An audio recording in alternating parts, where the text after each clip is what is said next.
Super roller coaster.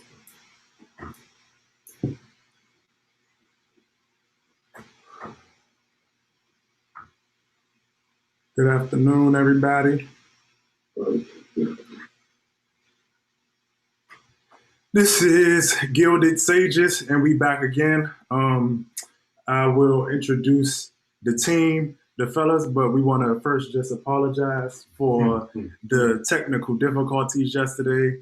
And so on this Sunday, we back with you all again today to talk about the same topic, black on black crime, and have a discussion on whether or not, is it fact, is it myth, and how does the narrative in itself feed into or perpetuate the actual cycles that go on in the Black community. So with that being said, thank you to everybody who viewed the video in between yesterday and today. And go ahead. Hi, this is InquisitiveQ. And I am Quan the Poet. Yep, and so we just going to start real quick, pop it off. And so with all of the things that have been going on recently, in terms of the uprising, Black Lives Matter, all of those things, police violence, brutality, and then there's this pattern that we also have within our community in terms of being African American, Black, within inside of America, right? Mm-hmm. And so the conversation now is, and has become, the question is, how can you say Black Lives Matter when you, in fact, live in a community where Black lives seem to not matter, and which allows this narrative of Black on Black crime. Mm-hmm. First, I want to ask you, what is your take on Black crime, and whether you believe that it's fact or fiction? Okay. Going off that, what you were saying about BLM, Black Lives Matter, and the uprising after the passing of George Floyd and the protests that was spawned from there. When we get into the agenda and we start talking about Black on Black crime, we start talking about Nixon, we also have to understand that these protests come out of a history, or despite whatever approach people are taking right now, it comes out of a history. You have the Kerner report that talks about the 1968 race riots after King and Kennedy. But this is what I'm getting to when it comes to Black on Black crime. I had this question when it's mentioned that I'm directing to you, the Black Anglo-Saxon, is that when it's used, especially under Tricky Pitt, under Nixon, when he has this law and order and call for law and order, which is the dog whistle, which is like a motif for Black on Black crime, when he begins to talk about law and order, how do you see that phrase, Black on Black crime, being used within the de jure, meaning within law, and also de facto within culture? How do these labels and these motifs continue the narrative about the urban dweller, the Black urban dweller? I think what happens is you have a situation where one perpetuates the other. So there is, in fact, crime within the Black community, but I think the problem and the issue that we face in having a conversation the way it's being had without the nuance is that it's absence of how us, as you mentioned, the history behind it, and coming from a place of slavery, Jim Crow, all the way up leading into now, in terms of shaping those narratives that with policy became truer as the policy incentivized certain behaviors. And when we talk about, even we'll get into later, Nixon, Reagan, Joe Biden, and the environments that they created, that you qualify somebody as a super predator, but you also create an environment and infuse or divest, better yet, from a community to create an environment where crime happens at higher rates out of poverty. Okay, if we go ahead, then let's land it on Nixon. So you say crime comes out of high rates of poverty, right? So with Nixon, go ahead. I was just about to say African American crime rates. African American crime. So you're saying that the disproportionate, or what accounts for the statistical disproportionate representation of African Americans within the prison system is due to poverty. Yes. Or poverty incentivizes crime. Poverty incentivizes the crime on top of having the label that reinforces the ability to capitalize and monetize the behavior. So okay, go ahead. I get you. We're going to break that down because it's a large thing that needs to be broken down on the decades. But let's narrow decades down. We're talking about, when we get into Nixon, we're talking about post-Kennedy, we're talking post-Johnson, we're into the 70s, which is important because in 65 we get the Civil Rights Bill, 100 years nearly after the 1866 Civil Rights, but that's neither here or there. We get the Civil Rights Bill, you have the world is introduced and knows well Malcolm X, Martin Luther King. You have John F. Kennedy that's running for president now, and so forth. But in the 60s and 70s, especially the late 60s, you have the race riots, and this is when you get Nixon and Law and Order, and then this criminalizing on the war on drugs. So when we talk about the penal code and the penal system, how do you see the war on drugs under Nixon's impact upon the African American community? Way of approaching culture and way of approaching the question of black on black crime, as well as the way in which law enforcement treat the urban black dweller during the war on crime. How do you see that shaping the psychology, not even the psychology, but the mind, the environment that you speak of, the environment in which poverty is incentivized or crime is incentivized because of poverty and the label? Okay. And so before I get into that, what I'm gonna do is I'm gonna read this article to talk about some of the things that were done in terms of, you know, what it is you're talking about in terms of creating an environment. And this is, let me see, share. And so what you all are going to be seeing is an article from, let me see.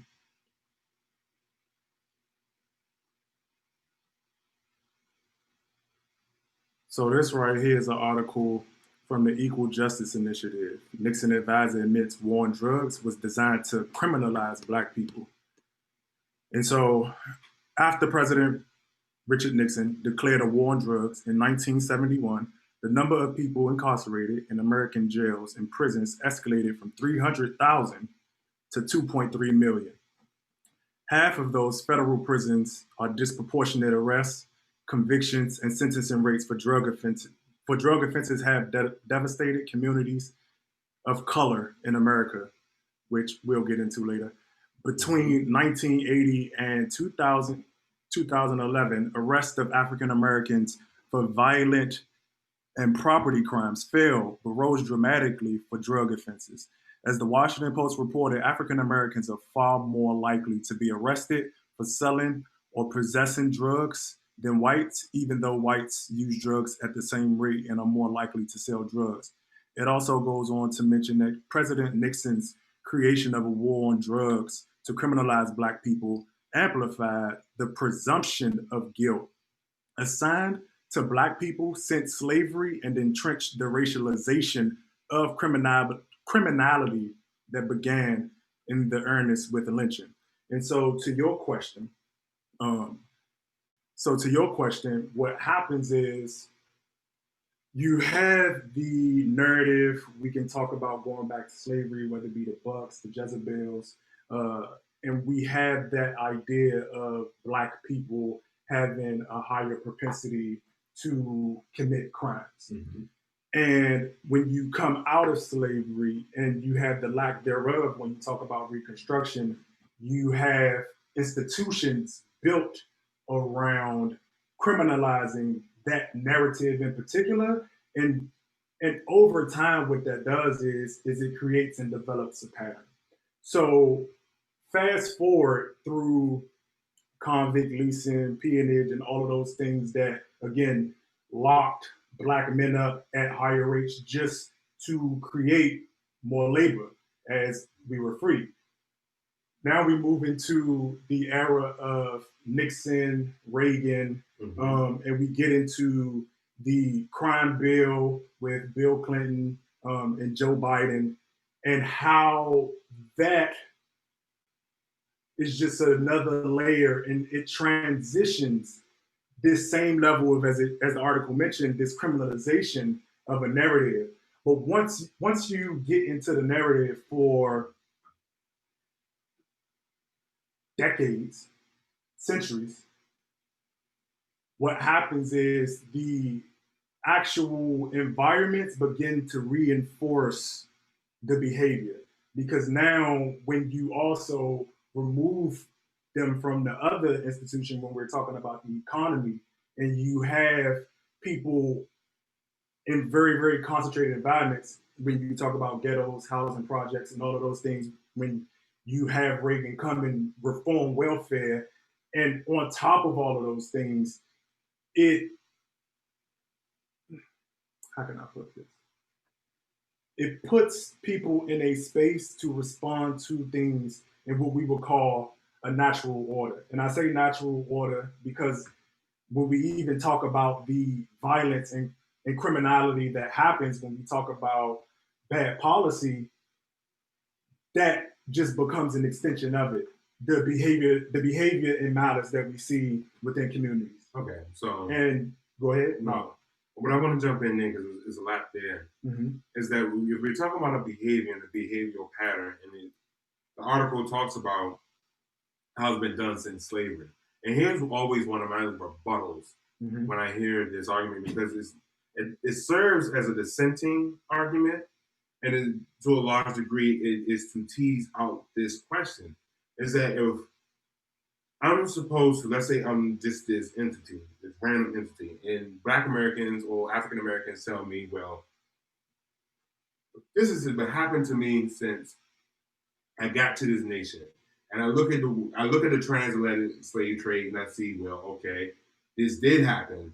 But why isn't that these market players or these people who were at the mercy of chattel slavery, how come they do not take the wisdom of their ancestors who matriculated through cattle slavery, who created maroon communities, who even bought their own slavery at different times, and during that peace period when we did have the Civil War before the Redeemers came in and Reconstruction, but more importantly, amongst Reconstruction, with the Freedmen Bureau, one of the first things the slaves wanted to do was learn how to read. So my question is that where has the shift gone in the African American or the ADOS tradition from using not only the field songs, the blues, the jazz, and the hip hop to instill the value of what it means to be Black in America? Why is the things that you're speaking on, the policy issues, why is that not part of the day-to-day narrative of a Black American family or within the Black American community?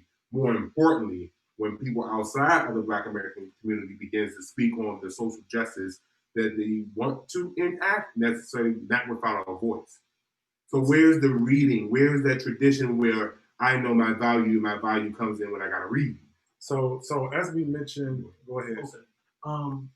Just to give a little bit of an answer somewhat to that, I think the effects of the transformation of America into capitalism and that real drain on people's time, because when you enter into the era of when capitalism really begins to ramp up, you see that time becomes that commodity that puts everybody on a spoke.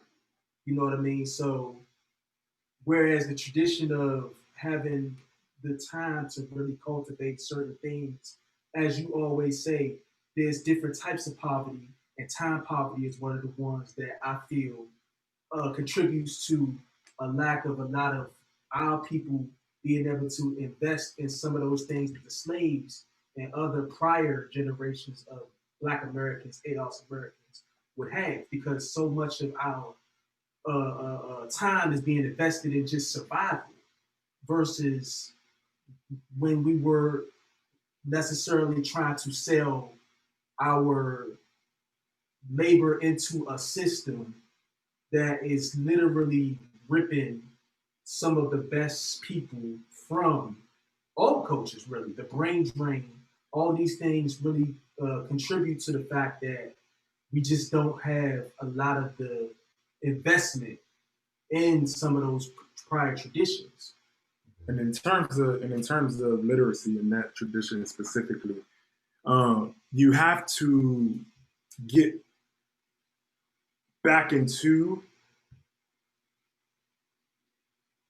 that tradition, but in talking about why we necessarily have gotten away from it or why it hasn't been a thing, I think it goes back again as we talk about history and we talk about what Black Americans have been through throughout the Americas. When you talk about the narrative feeding into the criminalization of something or the stereotype of something and how these things become dangerous, is that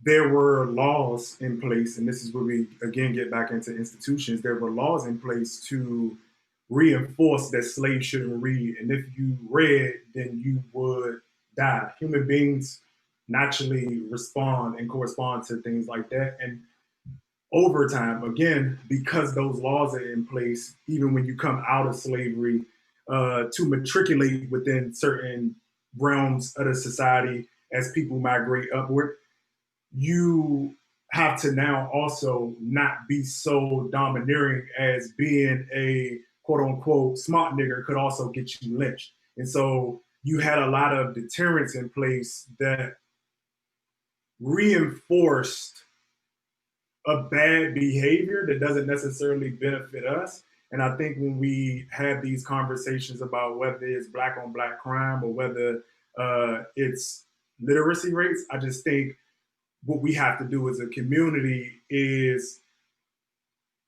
be more nuanced in a way in that we don't criminalize ourselves as a group, because as we know, again, you have not only the illiteracy rates stereotype, as we know, people say if you want to hide it from a Black person, you could put it in the book. And that may ring true in some cases, but I think what we often do, and sometimes do it mistakenly, is we overgeneralize without the context and without the juxtaposing it to other things. Because with that being said, as we're talking about Black on Black crime, I don't think we give enough credit to you having people, one, who don't necessarily approve of it, which brings us into the conversation of, I understand people's gripe in terms of saying or making the notion or phrase Black on Black crime, but I think where my issue comes in is when people don't understand that that narrative is the very thing, though, that will keep you from getting policy solutions, as it can be weaponized by opposition. And I think that is one of the bigger things in terms of how we begin to navigate these conversations if we want to really, as a community, bring ourselves out of what most would call a rut, or a period of regression. We have to factor in those things, and we have to be careful not to generalize ourselves and take from other communities in terms of making sure that we aren't, even though that may be true in some cases, that we aren't overgeneralizing and feeding into and perpetuating a cycle through our rhetoric. Because as we both know, go ahead. No, you go ahead. As we both no, because as we both know, policy. Yeah. Just not to interrupt. So we got our first comment. It says, modern capitalism is based in slavery. Did any one of y'all want to add to that point? I can talk about, here's one of the things I want to talk about when it comes down to capitalism, and why I don't like having this conversation with Americans, is that Americans do not understand that American capitalism is only Anglo-American capitalism. Capitalism, more importantly, practiced by Americans, is mostly known as cronyism.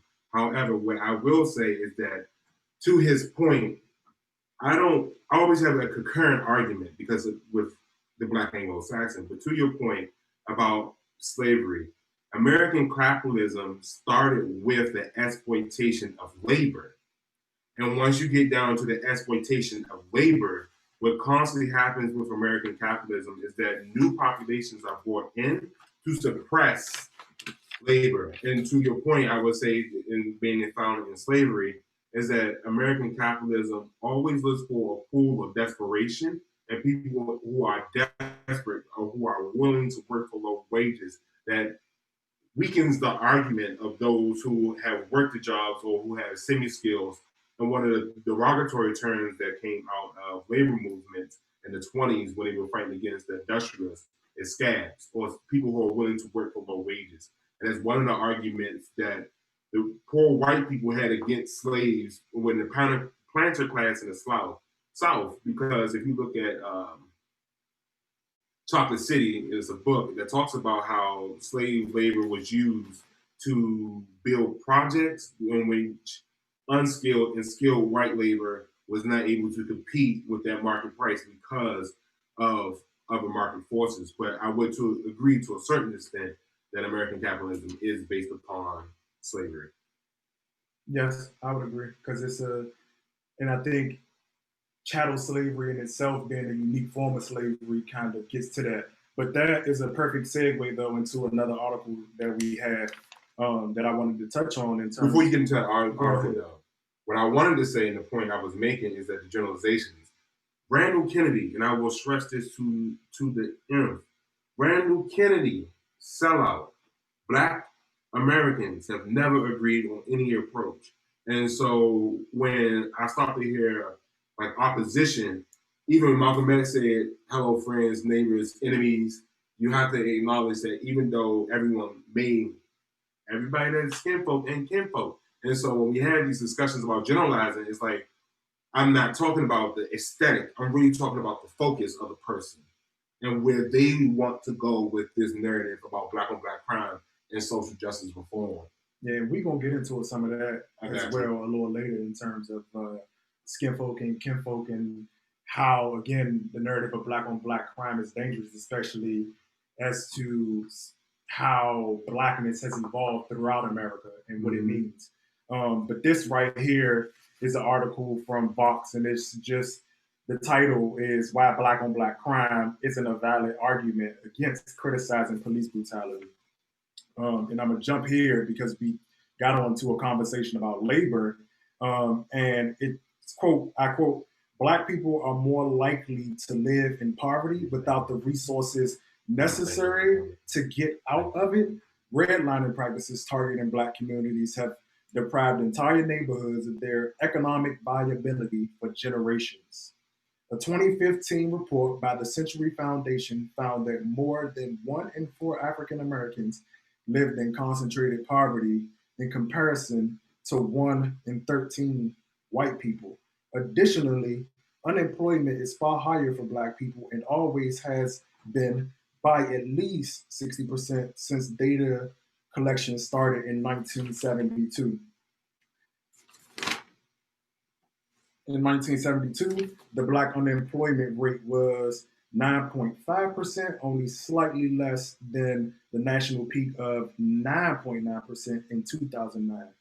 The white unemployment rate was 4.5%. And that one ties into labor perfectly in terms of when we talk about Black on Black crime as well, because it goes back into what we were saying earlier about not necessarily having access. And when we talk about labor exploitation and not necessarily being able to be in the institutions, when we look at America historically, it creates what I call all of the time the streets, which is the institution that is birthed out of the divestment of African American communities. Because of when you look at the Iran-Contra scandal, where you have Reagan and Nixon going back to them in 71, and this article says, again, the unemployment rate, we're talking about 1972 to So all these dates are very close together in terms of when we see policies roll out to incentivize institutions like prisons, police forces, giving out grants for being able to meet a particular quota for an economic reason while using the narrative to criminalize that.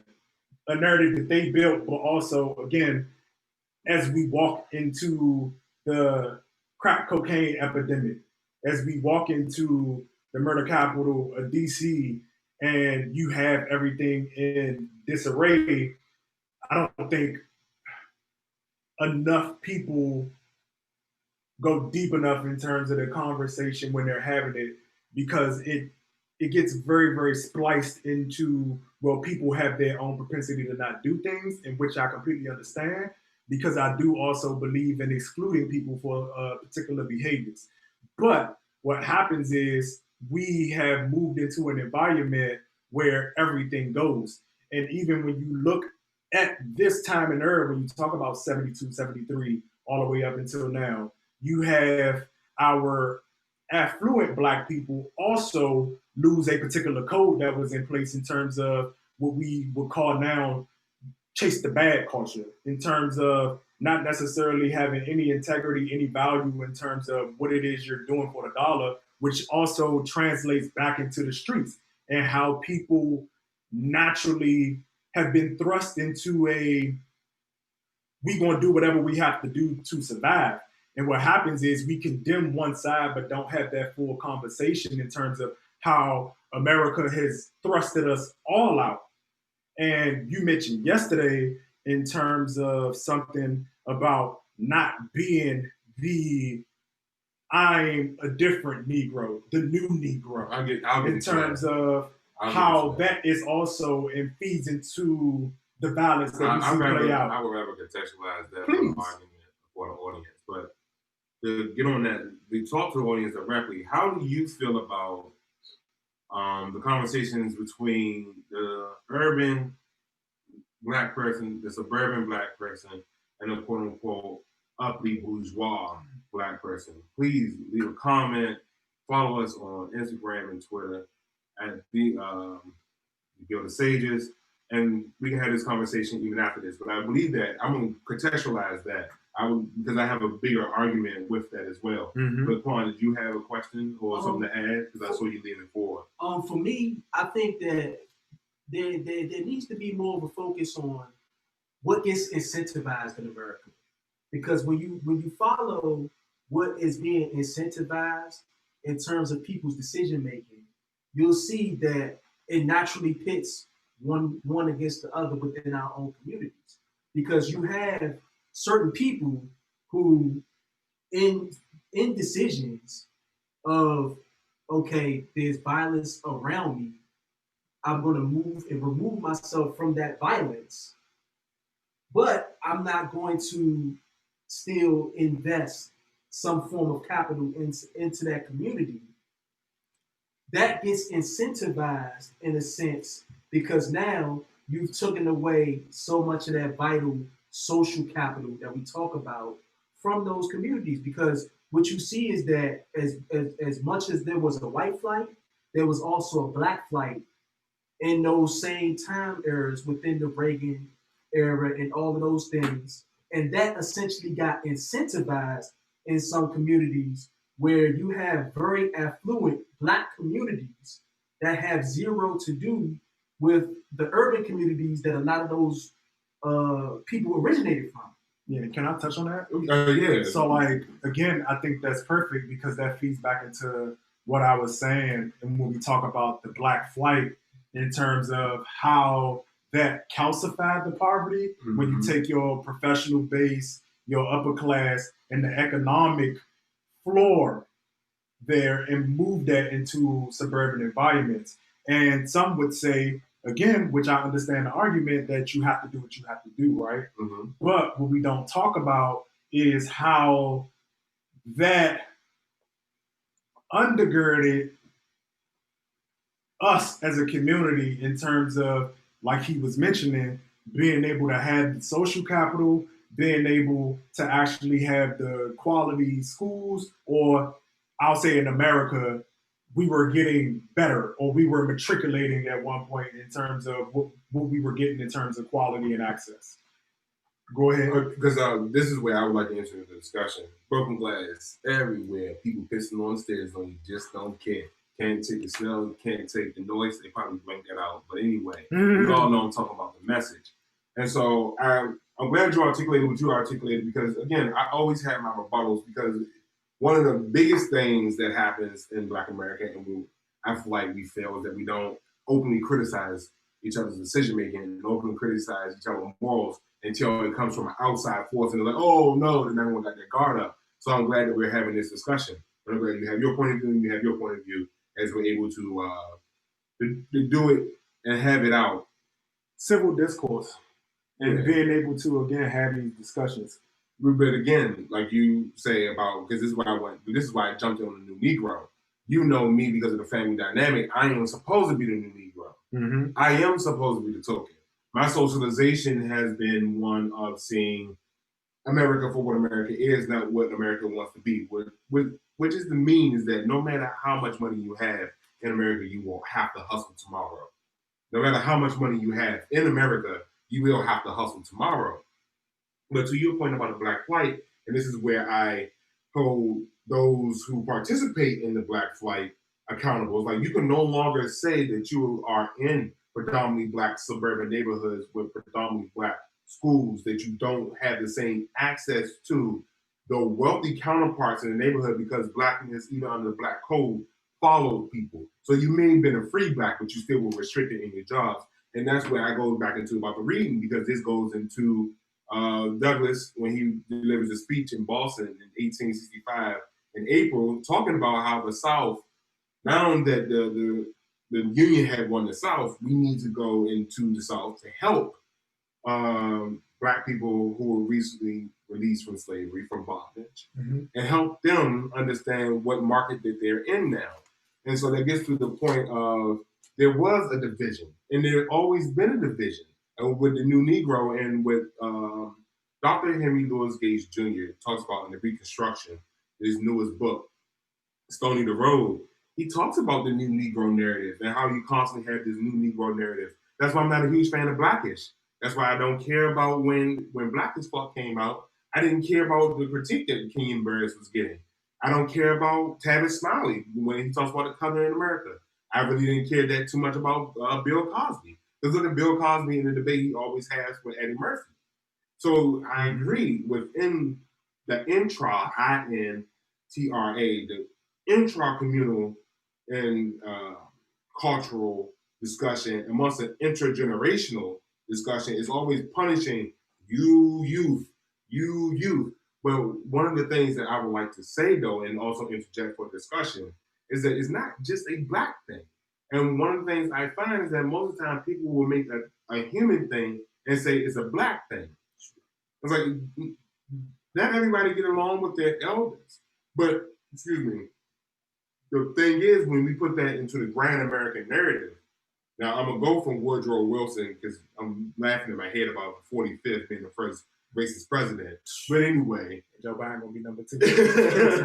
Go from Woodrow Wilson doing what exactly what you're talking about, with the images, with the having inside of the White House a screening of Birth of a Nation, where you have the very Sambo art and the sexual predator white guy, Black man, and the white woman need to be saved. We have those discussions, and now we're coming into the crack era, where you have people who were making large amount of money selling the CIA drugs, because we don't have planes, most don't have pilot license, especially in the 80s.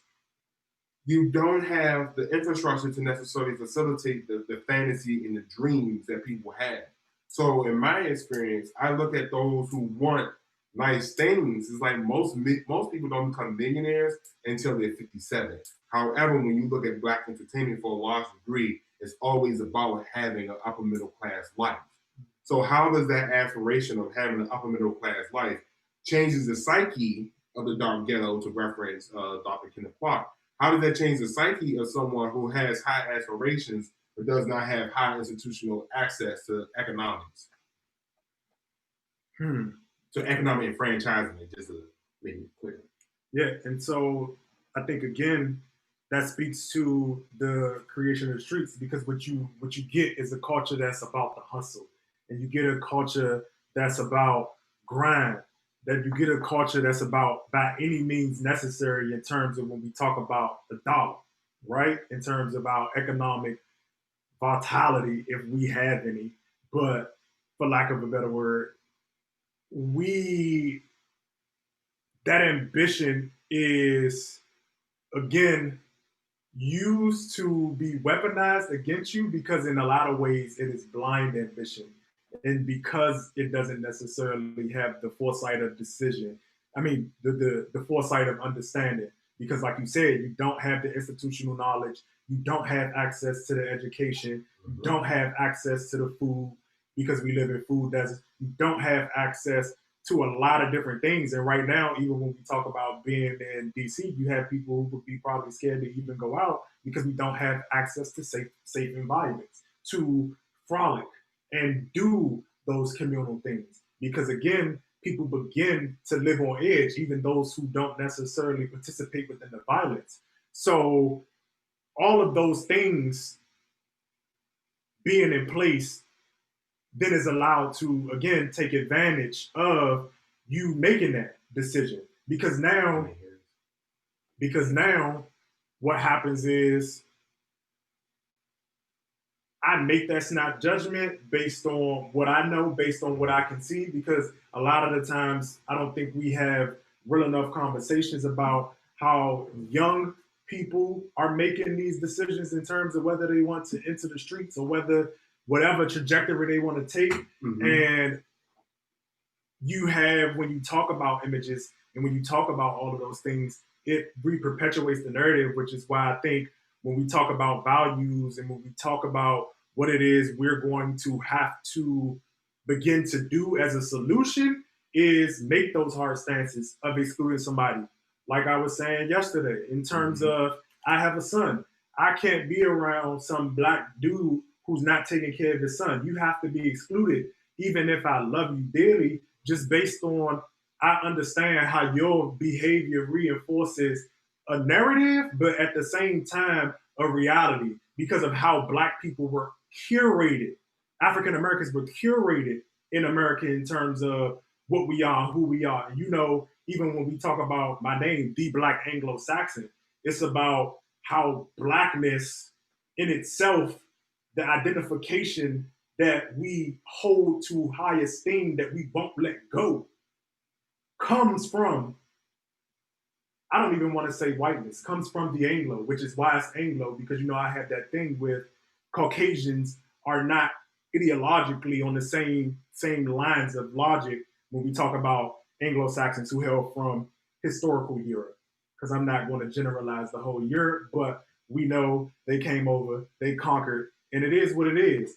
But I don't think we pay enough attention into how all of our behaviors, whether they have been, whether you have a person who's assimilating and doing that, again, making a decision that doesn't benefit the community, he's protecting himself, themselves in terms of their own economic matriculation, or whether it's the person who's pulling the trigger or knocking somebody over the head. These are all the same particular manifestations, but before you jump in, I want to summarize so we can get the flow. Please keep that in your head.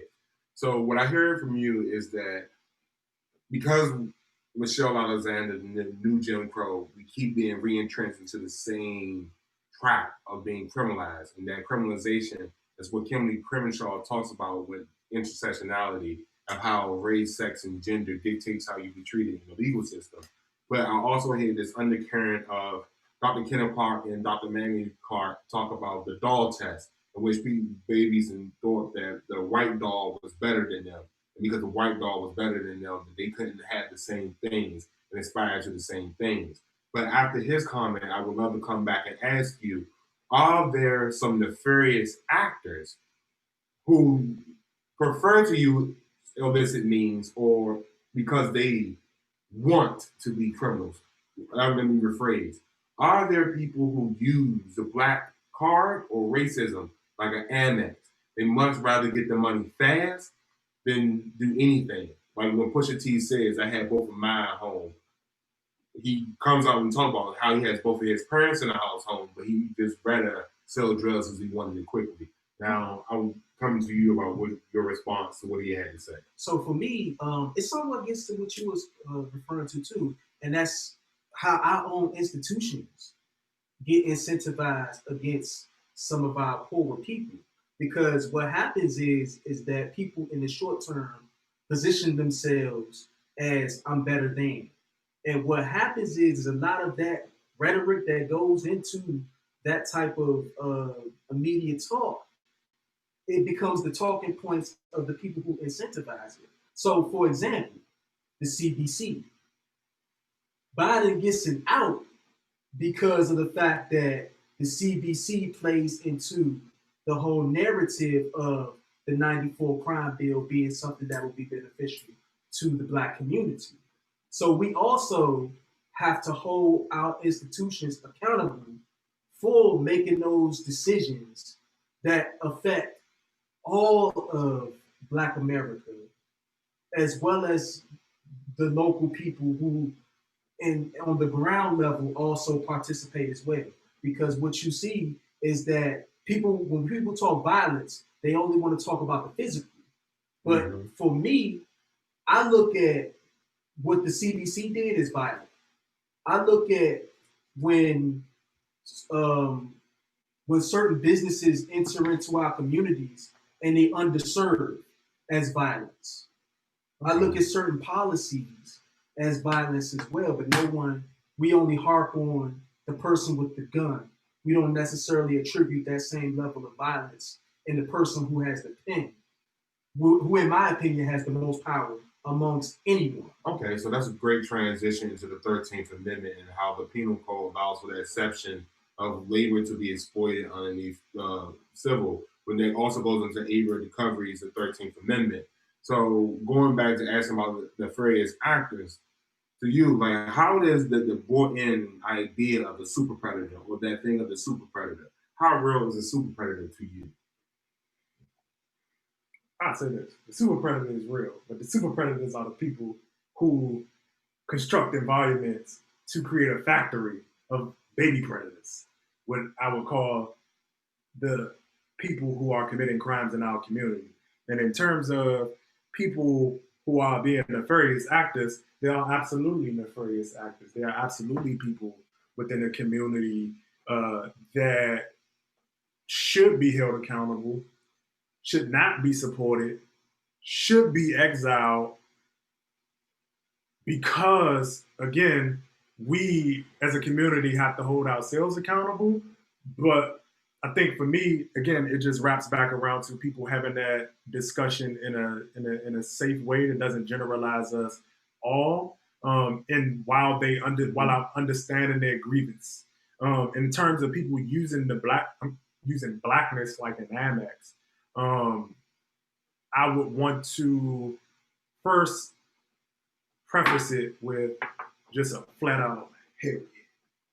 Because the way blackness has evolved in America, it's a super ambiguous term. And so you have people who use it to matriculate, you have people who use it to get out of accountability when it is beneficial, but then you have those same people who wouldn't necessarily abide by the quote unquote code of the community. As you know, I'm a firm believer of consensus. And so what I want to do is I want to jump into an article that talks about and gets into that collectivity and unity in terms of being on one cohesive unit in terms of excluding, because you need it to be a consensus and not many coalitions within a whole group, because it doesn't hold any weight and it doesn't but the article you all are about to see is going to be the American Untouchables. And so the silent power of the caste system. This is from The Guardian. And so what I wanted to start at was, this is about King, Dr. Martin Luther King, he took a trip. And so it reads, I quote, "At one point in their trip, King and his wife journeyed to the southern tip of the country to the city of Trivandrum in the state of Kerala and visited with high school students whose families had been untouchables. The principal made the introduction. Young people, he said, I would like to present to you a fellow untouchable from the United States of America." King was floored. He had not expected that term to be applied to him. He was, in fact, put off by it at first.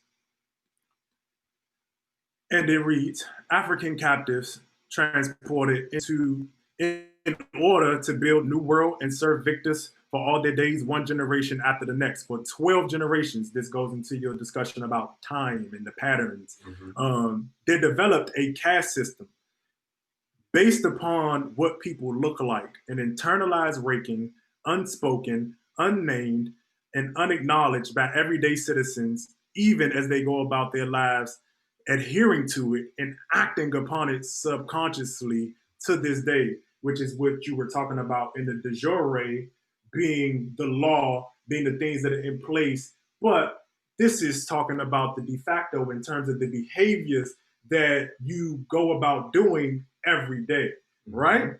And so as a caste system is an artificial construction of fixed and embedded ranking of human value that sets the presumed supremacy of one group against the presumed inferiority of others. There goes you for your division. On the basis of ancestry and often immutable traits that would be neutral in the abstract, but are ascribed life and death meaning in a hierarchy favoring the dominant caste who forbears designed it. Institutions perpetuating a narrative that they created, and then you use those policies to reinforce. A caste system uses rigid, often arbitrary boundaries to keep the rank groupings apart, distinct from one another in their assigned places. Race, and we're in America, race does the heavy lifting for a caste system that demands a means of human division. If we have been trained to see humans in the language of race, then caste is the underlying grammar that we encode as children. Caste being culture. As when learning our mother tongue, caste, like grammar, becomes an invisible guide not only to how we speak, but how we process information, the autonomic calculations that figure into a sentence without or having to think about it. And I wanted to read that because we're talking about people using the black card like an Amex, and we're talking about all skin folk and kinfolk and black on black crime and the dangerousness of the narrative without any context. One, this speaks to race in America and how race in America is oftentimes conflated with culture or heritage or lineage, in basically the difference between being black and in blackness, you can be African American, you can be Senegalese, you can be Nigerian, and so on. And even within the African, on the continent of Africa, as you mentioned yesterday, you have a myriad of nations who also share their own culture. And so what we have in America is, and this is where the deconstruction of race must be a solution, as I think even using lump all terms like Black, POC, BIPOC are problematic because they all function the same in terms of making a generalization. Because when you say black on black crime, who in fact are we talking about?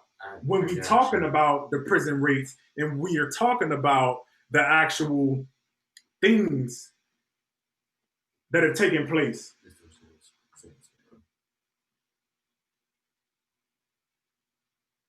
But you can go ahead and speak to what it is you wanted to insert. What I wanted to insert was that what you're talking about is Edward Said's Orientalism. He's a Palestinian. He was a Palestinian professor, graduated from Columbia. I believe he graduated from Columbia and taught at Columbia University in New York. But Edward Said talks about the politics of dispossession when you begin to lump a people who from Egypt all the way to Japan are seen as the Orient. And the Orientalism comes out of being seen as the other in the Western imagination. Mm-hmm. So it's both more of a post-colonialism argument than a post-modernist argument. And so what I was getting to was that when we do talk about the black on black crime, when you do talk about the caste system, and Brian Gumble, we can pull up clips after this, but Brian Gumble will agree with you. Talk about you can't educate your way out of it. You can't, and Byron Allen shows that you can't buy your way out of it. So when we talk about it, we also need to acknowledge the white scholars, whatever whiteness is. You know, I don't call people white, I call them institutional people, because I can't say that I don't want to be called black, but I also understand the history of Thomas Nast and the melting part of Europe and talking about the German immigrants and everything else. So that's a whole nother time for a whole nother argument. But Deconstruction of race. The deconstruction of race. But what I wanted to get to, and I'm so glad you said that, Harvard released Racism in America for free.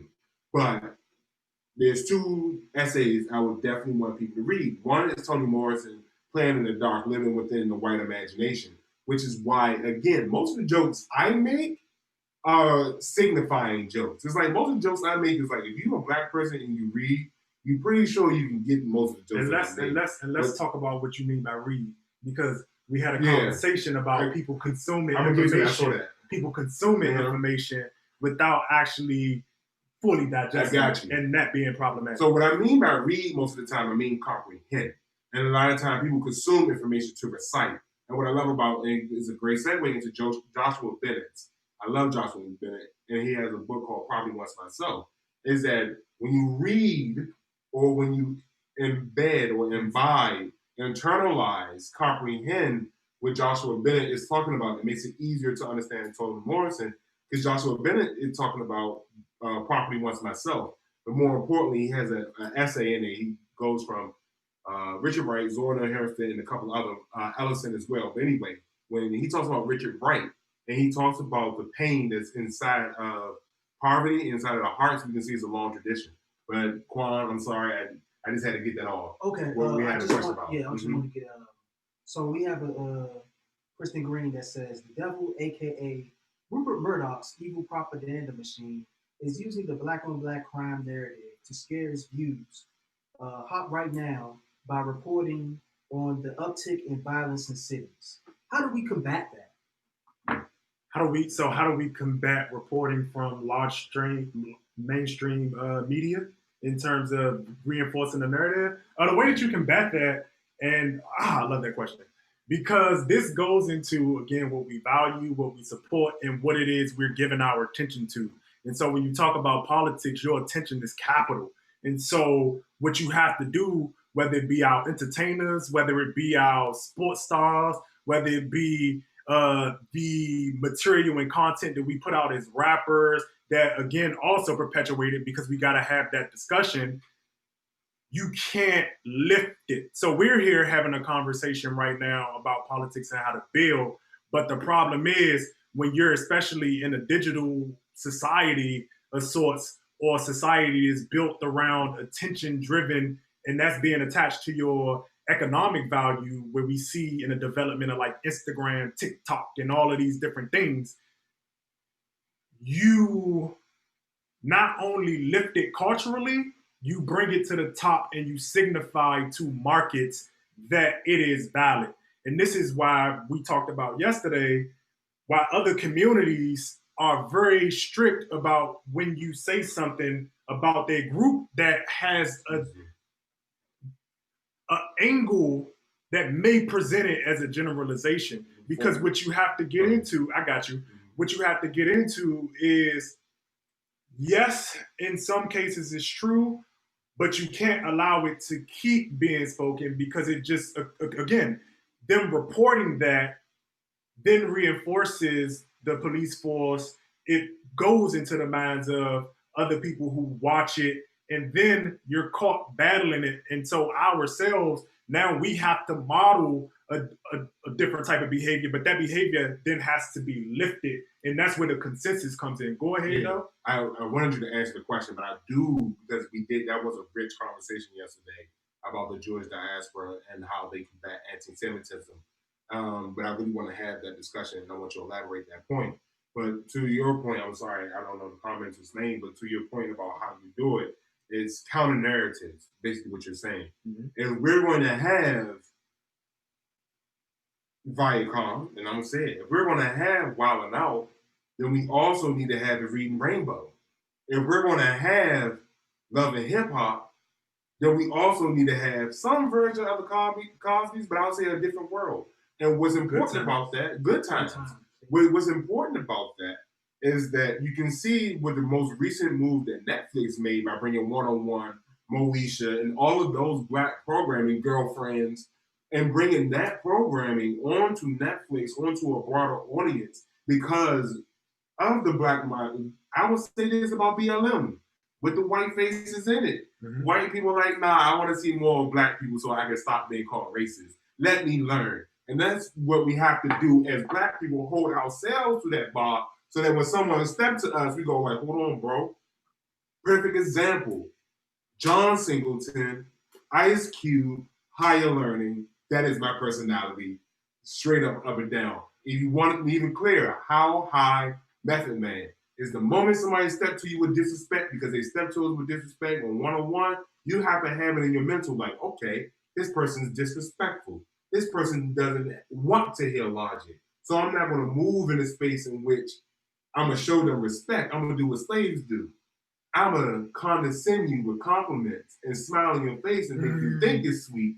And then when you walk away, you're going to recognize like, damn, he didn't give a shit about me. I didn't. But I know one thing I did do. I made sure that I mind my manners well enough that a third party comes in, they can go like, nah, you was being disrespectful. You deserve to be disrespected in return. But your point about, did you have something before we got to the George diaspora? No. No. So again, that's a conversation about political strategy and tactics in terms of knowing how to manage narratives. Because what happens is, again, I understand when people are talking about Black on Black crime, but I think we have to become more sophisticated. And again, going back to the question, you have to pour into the things that you want to create the ripple effect.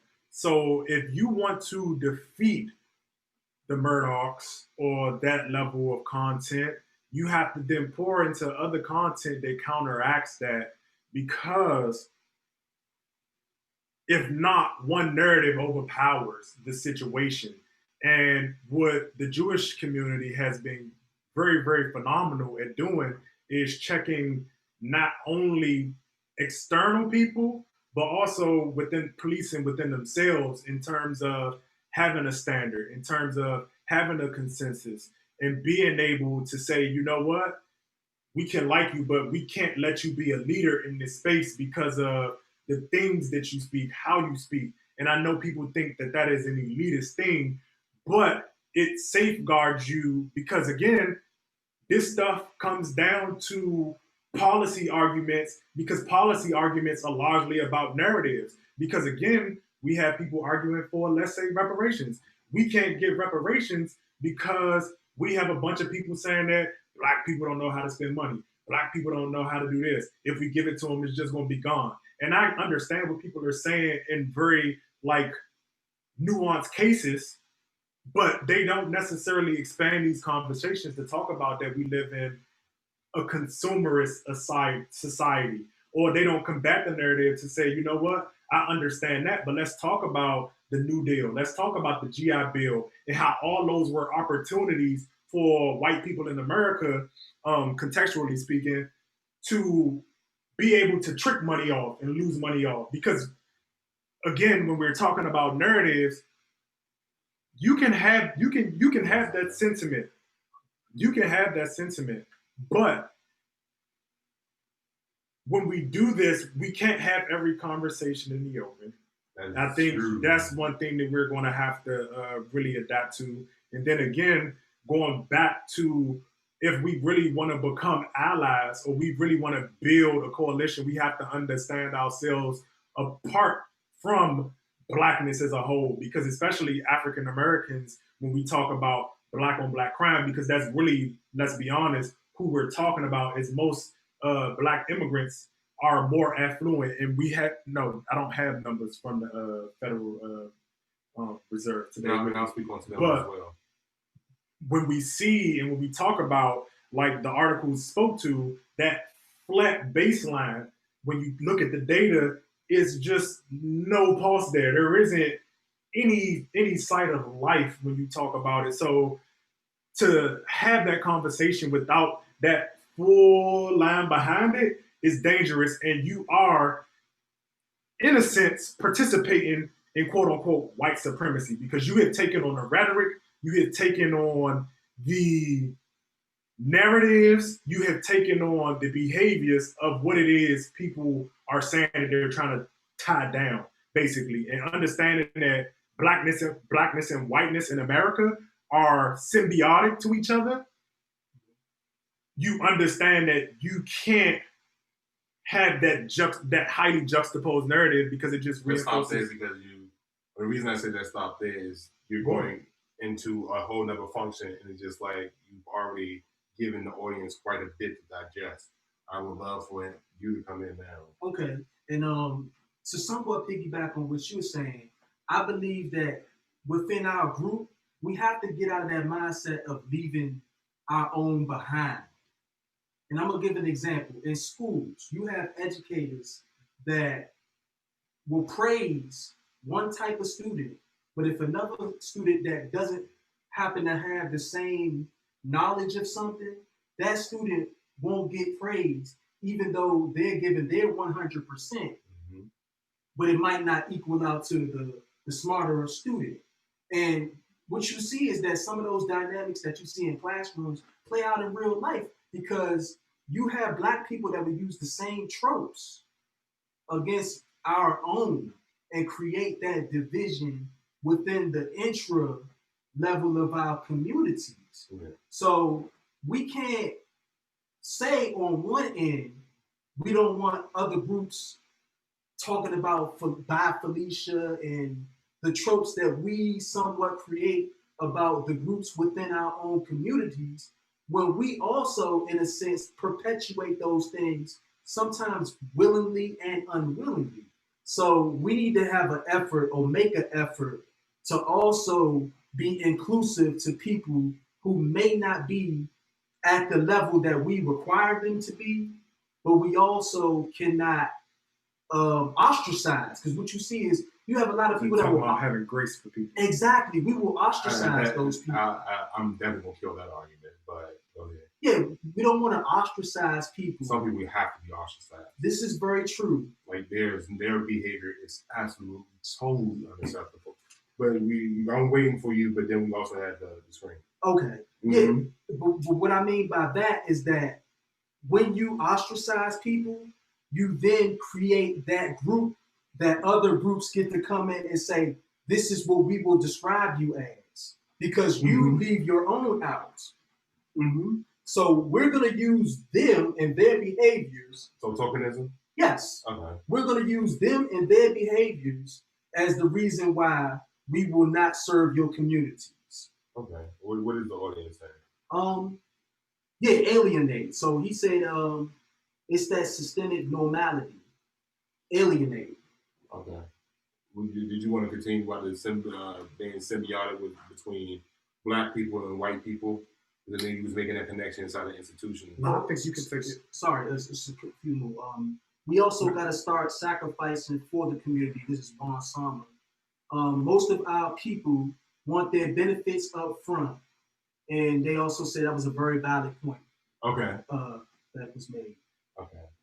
So I'm taking both arguments. You know, my socialization is that the reason I said you got to dead certain arguments is because my life has been threatened multiple times just for the way I speak. And people don't understand. It's like, no, I come from the same environment you come from. I just have a propensity to read. So if you're going to physically threaten me because of the way I speak, I still have the same emotional development that you have. So if you know it's a threat and I know it's a threat, but I'm better at executing what's in my head, how am I going to be protected in a world in which white people also criminalize me because I do share your complexion. I do share your plight. However, because you think I do not, because I have a little bit more or I sound a little bit different, now I am alienated from not only the Black protection of a lot of Black people, but I'm also alienated because I'm not white. So you join the uncanny valley in which, oh, that nigga talking this way and talking that way. So when we talk about ostracizing, we also have to talk about what attributes are ostracized within the community, because it's not just violence. And, going to your point in terms of people praising a particular behavior over one or another, again, that all still goes back to what it is you're valuing and what it is, the code or the algorithm that you're abiding by. Because what happens is a lot of the times people want to play the game in whatever way they want to play it, because it's all one big game and there's a series of avenues that anybody can take. But when you talk about people being groomed into a certain space, into a certain environment, into a certain level of understanding, I think what we have to do is also not necessarily allow people to do that, because again, you go down a slippery slope of, well, what is it do you allow when it goes against the code? Because even if we take that, then it goes into how long do we allow that? How many chances do you get?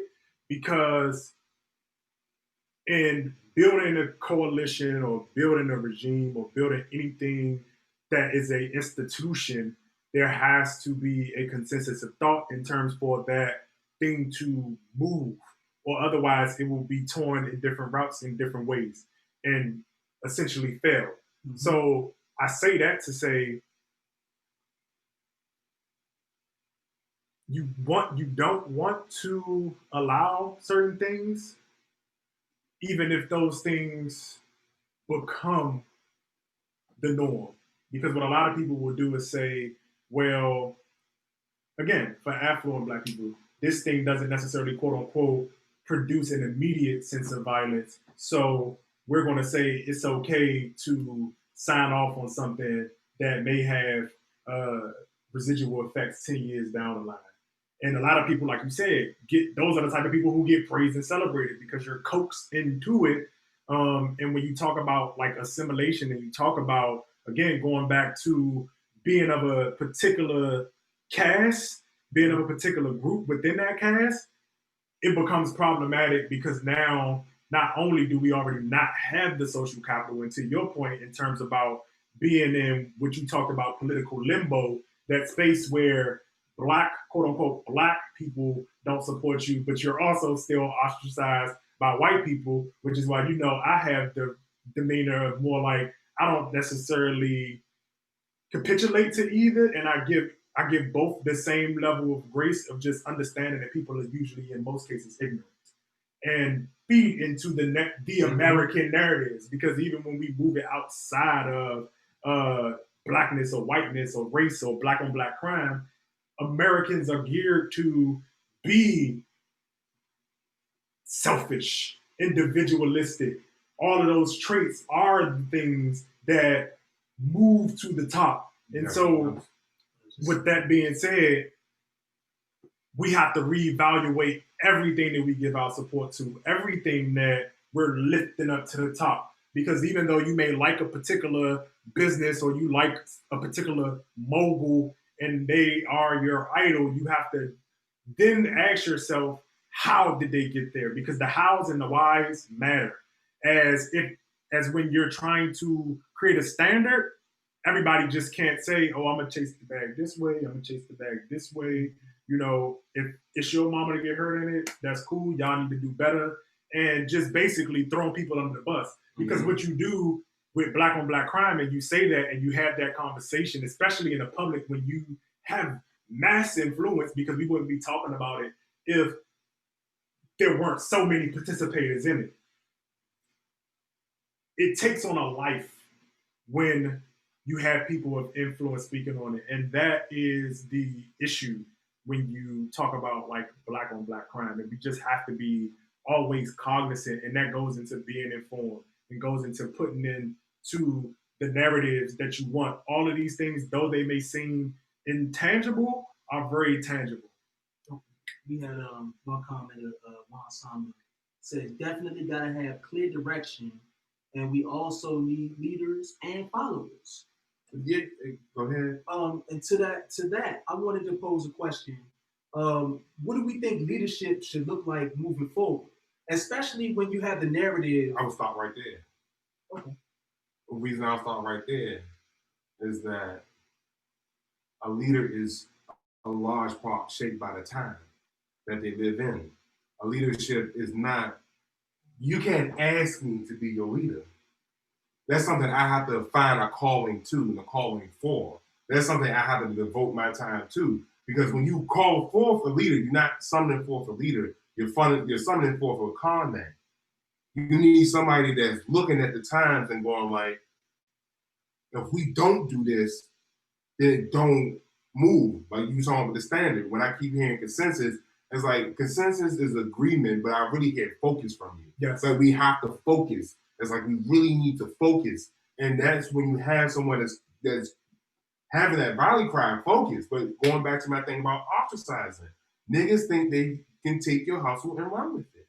Yeah. They think they can take your words, they can take your style, they can take everything from you and run with it. And just like, can you get mad when people who understand that I am thorough enough to understand how things institutionally happen? Because most Black Americans think about business as B2C, business to customer. So it's all about salesmanship and so forth. I think about business as B2C, business to customer. There's also business to business, but business to business also has a bigger cachet of money, but it also requires technical skills. And that's when it comes into the contractualism, which we will talk about next week. We're talking about sports. But to get to the whole point, you can't summon forth a leader. And when you see the leader come in, when you see somebody that's tooting the horn, when you hear the Black Paul Revere, when you hear that person, going back to your point, whether they come from, I don't even believe in a damn Ivory Tower, whether they come from an affluent family or whether they come from a poor family, it's the character of the person that dictated. And you and I have to be sophisticated consumers of people's character. We have to be able to drill down on, if I'm following your ass to uncertainty, do you have my back or do you have your own interests at heart? And that's the constant critique of the affluent blue chip black people that I hear. And it's like, that's my critique as well. And my battle with being seen as a token, because the way I string things together is that you have to become a sophisticated consumer of everything around you, especially when you understand that the market is not in your interest. And that goes to even when you talk about tokenism. We're gonna get back to you. Mm-hmm. Now go ahead. For me, to be honest, I really don't like the leader term, because at the end of the day, I want people to replace leader with community. You cannot have any leadership, period, without a strong community behind it. Because what happens is that you prop someone up, and because we are in a capitalistic society, any institution can put the right amount of pressure on a quote unquote leader, and if absent of a community, they're going to capitulate. They're going to capitulate. So that's why I say we can't ostracize so many of us, because we need not everyone, but we need people that don't necessarily. We need people of all levels, all educational levels, all experiences, because all of those things are valid and valuable towards a community. That I agree with, and that was a great end. I like that point. That I agree with, and to go back to some of your other point, when you talked about what I will say, and this is more of a concurrent argument, that yes, community is more important than the leader, but you absolutely need leaders, as leaders are the focus of the community.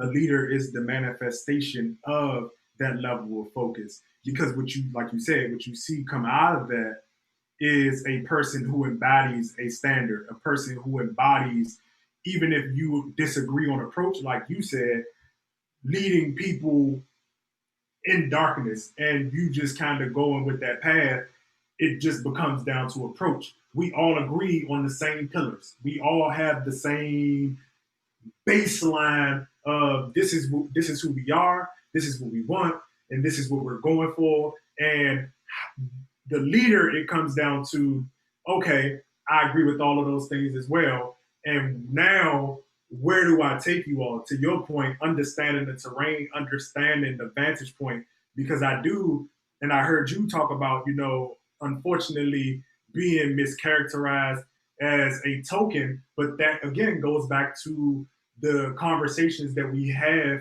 that are generalizations. Because you know me, I'm very, very hard on us people who assimilate and people who do things of that nature. But when I have that conversation, I am always going to be mindful that, look, again, going back to the streets, going back to black on black crime, the same way I understand while Lil Tone is pulling the trigger or selling the bag, I understand why somebody who comes from this community may say, you know what, let me take that deal. Let me make this 6 figures. Let me put myself in a position where I feel like I can survive. Because as you mentioned earlier, we're all being capitalized off of. Our whole lives are commodified. And that goes into what you were saying about monetizing the politics, monetizing the image and facade, having the facade of politics in the arts. And what I say that is because we do political art over here. That's what Gilded Sages is about. But what I'm talking about is when you see people doing panels and you see people having redundant conversations without any solutions or without any real infrastructure around it, or really, like you said, any people around it, it becomes this thing where you're just trying to, again, monetize, capitalize off of what should be something that is just an act from the community, which can't. And so getting back to like the standard, everything can't be up for monetization. Yeah. We have to have a real conversation of, like, I get it. There's some things I want to make money off of, but it's like, I think it's gross, so I'm not going to do it. And I hold myself to that standard because the reason I call people out is I'm going to hold myself to that standard. And when we're talking about building this community and what we do, you all should also hold us to a standard. As you know, politically, it is asinine for people to say, oh, well, that person, they made a mistake time and time and time again. Going back to patterns. Once that pattern is established, again, like you said, I'm all for giving a person, okay, you messed up on the first try, you messed up on the second try. But once something becomes a pattern, we have to get out of this stand culture in terms of right now, people are going back to watch sports in the NBA and the NFL after they disrespected us time and time and again, or people still want to watch the Grammys and the Oscars after they what hashtag is it going to be this time? And so that's what I'm talking about when I say ostracize, because I'm not ostracizing people who know we got to sit here and have these conversations and we just building people, because that's the love, that's the community, that's the value of what we're taking from ourselves, trying to pour back in. But it's a reciprocation. So once we pour out, you all can again pour into other people as well as us so that we can amplify, because you're dealing with, in terms of marketing in America and narratives, and going back to your comment about the Murdoch and all of these other institutions like Vehicle, you have to push back on that narrative. And you need to give people, which is why, again, leaders are important, you got to have that microphone. You have to, because if you don't have that microphone, there are institutional tactics that will be that are in place to suppress. As people love to be pragmatic in an oppressive society, and it's like, if I'm oppressing you, I'm always going to not only be studying you, but ahead of you in terms of like, oh, okay, cool. I want to see. I already know you're going to think about going here, especially because as black on black crime, to keep it on topic, we're constantly battling narratives. You as a black male, you got to go into a space a little bit softer, or you as a black woman, you might have to change up your hair or perk up your voice. And so even those things change and influence our everyday lives. And I want people to understand the behavior, the everyday lives is the policy. That is all that is being governed. Once we change, the solution isn't as big as people think. And I'm gonna let you jump in. The solution isn't big as people think. It really is about taking those everyday accounts, self-reflection to really say, you know what? I can't do that. I know the NFL. I like the NFL, but no, I'm not. That's next week. Go ahead. Jump in. So we got a few. It says, but we got to be careful that we don't end up with a bunch of chiefs. That's ego. As a just a point to what you all were talking about as far as the leadership. That's ego. And You're not doing what I'm doing. That's ego. I'm gonna put out that straight. You're not a chief because you don't pay attention. If you come up to me and say, I'm a chief too, I'm gonna look at you and go, okay. Because anyone who is a leader, anyone can stand this. If you're a leader, you find a leader out there when they by themselves. And that's where you really make the conversation. If we come up and we say we chiefs and you say you chiefs too, that's ego. And you're not on my squad. Move on. And I would just say, honestly, I don't even think it's something that's said. I think it's just something. It's in the body language. It is. Like, I don't like, okay, you know me, I don't call myself a leader only because, again, you know, I run from it. And the weird thing about most leaders, or the way people perceive leaders, especially because people always tell me, and this is just kind of off in a personal way, a lot of people would say, like, oh, run for office, because you have to understand it. And it's like, look, when people believe in what I'm saying, that naturally happens, because a lot of elected officials, if you talk to them, they'll tell you they did not want to do it. It was, like he said, the community where everybody hits you up like, yo, bro, you gotta do it. You gotta do it. And you usually, most leaders are, honestly, I would say, reluctant, especially when you're talking about things that don't necessarily have economic, tangible value. Outside of my love for a community, this does not make sense for my trajectory. This is, to some people, this is me throwing away my life. It is. To you. Go ahead. What were you about to say now? But just to get back on the conversation of leadership, I believe that we have to get out of that one mindset. Because throughout history, especially our history, when you look back, it never was just a one. Like Fannie Lou Hamer, to me, was just as important as King. Ralph Abernathy was just as important as King. Everybody, Kwame Ture, our history shows that all of these people were leaders, but we allow other people to come in, which is the issue, and say, no, this is your leader. This one has the loudest voice. I would agree with that. And then you have everyone who learns this one person, but nobody knows Ralph Abernathy. Nobody remembers Asa Philip Randolph.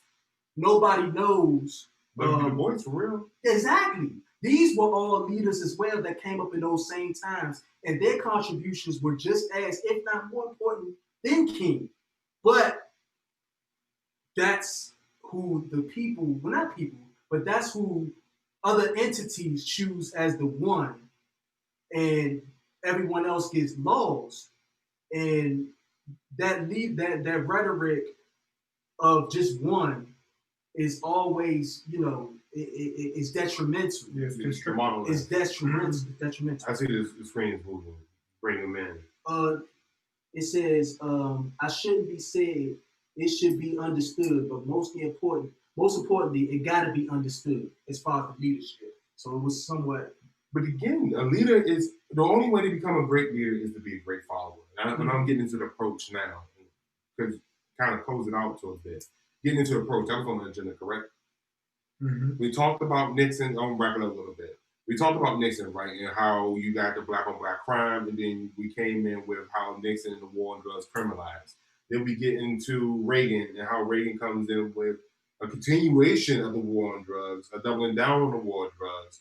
And then you also have added on the super predator narrative. That gets us into the 13th Amendment and how the civic and penal code is being used, the civic code, as in not allowing black people the right to vote, not giving them quality education inside the education system. We know the Plessy versus Ferguson decision, where they're separate but equal, came out.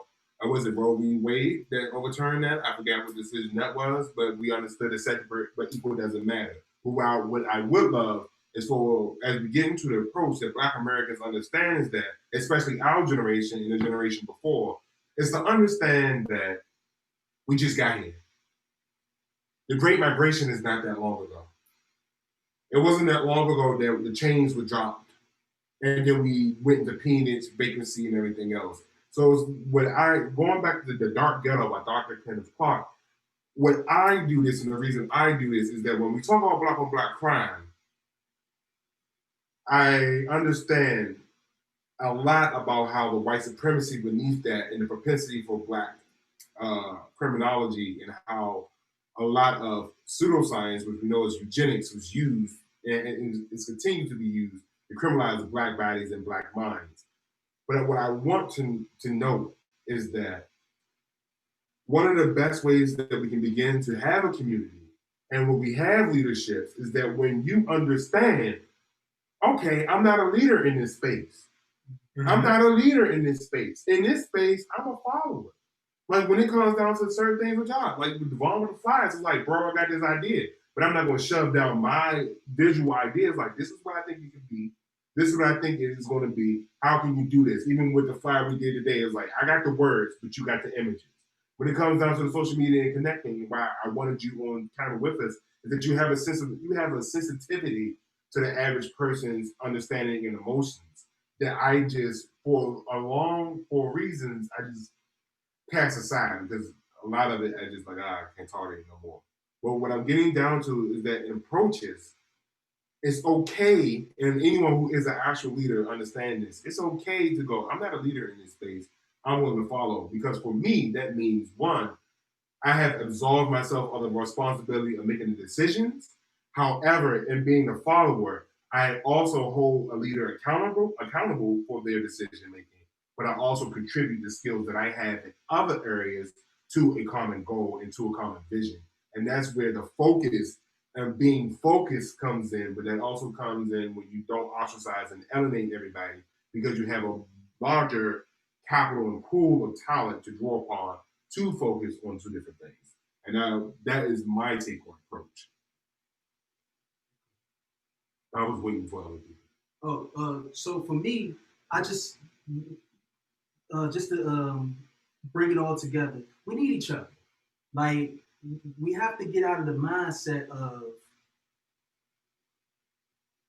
to be Black and to quote unquote make it, you have to use these sort of tools to separate yourself among each other.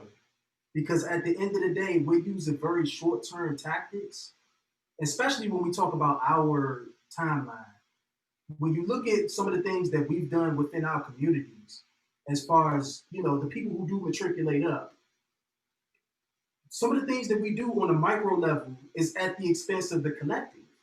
And we unwillingly and unknowingly do those things to create that separation that other entities can come in and say, okay, you've gotten to this point. But our policies are going to go to that downtrodden people.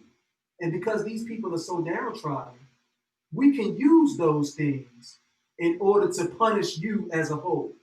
So even though you are a part of us, because you have done all of these things that we've told you to do in order to get to a certain point, we're still going to hold you to the standards of the people that you left behind. So yes, you have cut your hair. Yes, you do speak a certain way.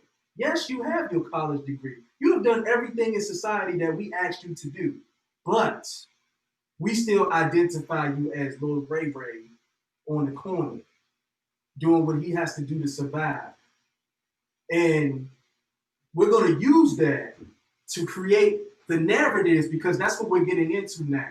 Everything is about narratives. So we're going to use that narrative in order to uphold the way that we treat your people. So that's why I say we can't necessarily ostracize others, and we can't necessarily do the whole Black excellence. This is what leadership has to look like. Because what you get into is you get into people that just look like something. and don't necessarily reflect all of what our community needs are, all of what our community aspirations are. Because you have Kamala Harris that has the look, but Fannie Lou Hamer, if she was in our era, because she doesn't have a particular look, wouldn't necessarily get that same traction, because we as a people have played into some of those divisive tactics that bigger institutions say or deem respectable. Okay.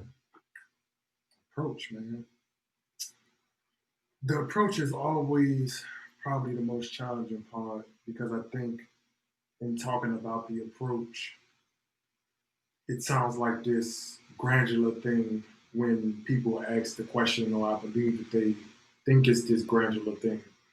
But when we talk about black on black crime, when we talk about narratives, I think what we have to understand is time, and the time it takes to build a narrative and the time it takes to destroy a narrative. And I want to focus in and around time is because we all have that as human beings. And we all have that level of individual agency and power to do what it is that we do and give what it is that we give our time to. And when you focus on it from an angle like that, what you realize is to the questions and comments that were made today, how many conversations are you having? How communal are you really? Because it takes a certain amount and a certain decorum and environment to have what we call a community. And the time, how our time is spent is what makes us a community or not. Because what gets lost, I think, for even myself sometimes, as you think about this approach in a job or an identity, and it really is just about those little baby steps that we take every day that really make us who we are. So, like you always say, yes, read more, because as you read more, the hope is that you comprehend better. How about, again, changing what it is that you watch, changing what it is you give your dollar to, changing what it is or how you spend that extra 2 hours at the end of your night, whether it's watching a Love and Hip Hop that perpetuates the narrative, or watching some video that of a guy like when we talked about Lil Baby, or the Kanye Wests in terms of how they at this point in time are misusing their platforms. There has to be a thing of, what, I'm not going to invest my time, because time is the money, time is the currency, and that's why you get paid by the hour. So every day, go about doing things, having conversations, not just with us, with your family members, with your friends. Make sure that not only in conversations you're just being agreeable. We have to bring back discourse and responsible discourse, which is why we're having a discussion, and we champion the fact that though everybody may not necessarily agree on approach and specifics, as long as we all respond to one particular baseline, that's what it's about. Because in the end, when you build community, we're going to need each other one day or the other. So we also have to have that respect over time, show love. And again, I appreciate y'all for showing us love. Like the video, share the video, comment, leave suggestions. I'm gonna, bring out a Google Doc to, start soliciting some things from everybody, because we also, in long term, want to be the editorial to provide new thought. Because again, that's something that I don't think we value as a community, is thought leaders. And so we get people who are just entertainers. And I think that's one of the solutions in terms of, I'm not saying that I'm right. Y'all can challenge me every single day of the book. Most people who know me know we going to go at it. It's going to be all love. And we going to get up tomorrow and do the same thing, because it's about everybody. And so Y'all be safe. Enjoy the rest of y'all Sunday. Take care of the fam. Be safe out here in the middle of COVID. I'm going to drop all of the links that we used today in the description box below. Head over to our Twitter at Gilded Sages, our IG, The Gilded Sages. Check out Death of a Nigga Boy. It's a book that I worked on. This kind gentleman here helped me talk about matriculation and assimilation, deconstructing racism, and all of those things that we discussed today. And so we love y'all. Be safe. Peace.